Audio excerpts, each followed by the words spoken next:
जब एक छोटा सा हार दुनिया की सबसे पाकीज़ा औरत की इज्जत का दुश्मन और नबी करीम सल्लल्लाहु अलैहि वसल्लम के गम का सबब बना, तो फिर अल्लाह ने ऐसा हुक्म जारी किया जिसने पूरे मदीने के झूठे लोगों का पांसा पलट कर रख दिया। ये उस वक्त की बात है जब नबी सल्लल्लाहु अलैहि वसल्लम बनु मुस्तलक के गज़वे पर रवाना हुए। इस जमाने में नबी सल्लल्लाहु अलैहि वसल्लम की अज़वाज मुतहरात में से जो सफ़र में साथ जाती थीं, वो हौदज में बैठती थीं। हौदज एक ढका हुआ कुजावा होता था जो ऊंट की पीठ पर रखा जाता था और बाहर से कुछ नजर नहीं आता था। इस सफर में हजरत आयशा भी साथ थीं। सफर में हजरत आयशा कज़ाए हाजत के लिए गईं। वापस आईं तो पता चला कि उनका हार गुम हो गया है। वो वापस ढूंढने के लिए रुक गईं और लश्कर उन्हें हौदज में समझकर आगे चला गया।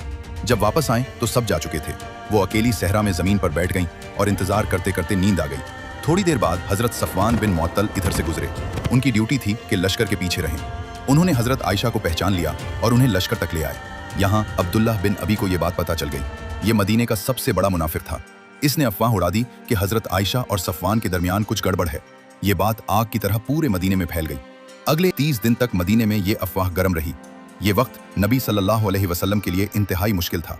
आप सल्लल्लाहु अलैहि वसल्लम को अपनी महबूब ज़ौजा पर यकीन था, लेकिन वही नाजिल नहीं हो रही थी। इसलिए आप सल्लल्लाहु अलैहि वसल्लम कोई हतमी फैसला नहीं कर सकते थे।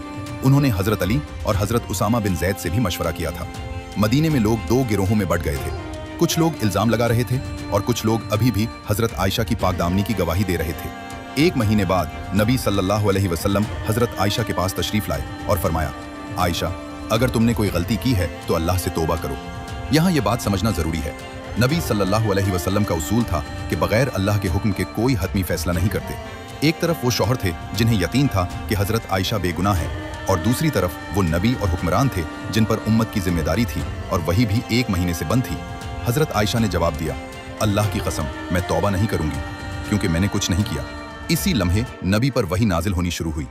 अल्लाह ने सूरत उन-नूर की 10 आयात नाजिल फरमाई, जिसमें हजरत आयशा की बेगुनाही के सबूत दिए गए और जालिमों को दर्दनाक सजा सुनाई गई, जो आपको तफसील के साथ हमारी वेबसाइट पर मिल जाएगी। जिन लोगों ने ये इल्जाम फैलाया उन पर हद्द क़ज़फ़ जारी हुई और इल्जाम लगाने वालों को सबके सामने 80 कोड़े मारे गए। हद्द क़ज़फ़ इस्लाम का कानून है और अल्लाह ने सूरत उन-नूर की आयत नंबर 4 में खुद फरमाया है, जो लोग पाकदामन औरतों पर इल्जाम लगाएं और 4 गवाह न लाएं, उन्हें 80 कोड़े मारो। जिन पर यह हद जारी हुई थी उनमें हजरत हस्सान बिन साबित, जो नबी सल्लल्लाहु अलैहि वसल्लम के मशहूर शायर थे, और एक खातून हमना बिन्त जहश, हजरत ज़ैनब की बहन, यानी नबी सल्लल्लाहु अलैहि वसल्लम की एक ज़ौजा की सगी बहन भी शामिल थी। और अब्दुल्लाह बिन अबी के खिलाफ 4 गवाह न होने की वजह से वो सजा से बच गया।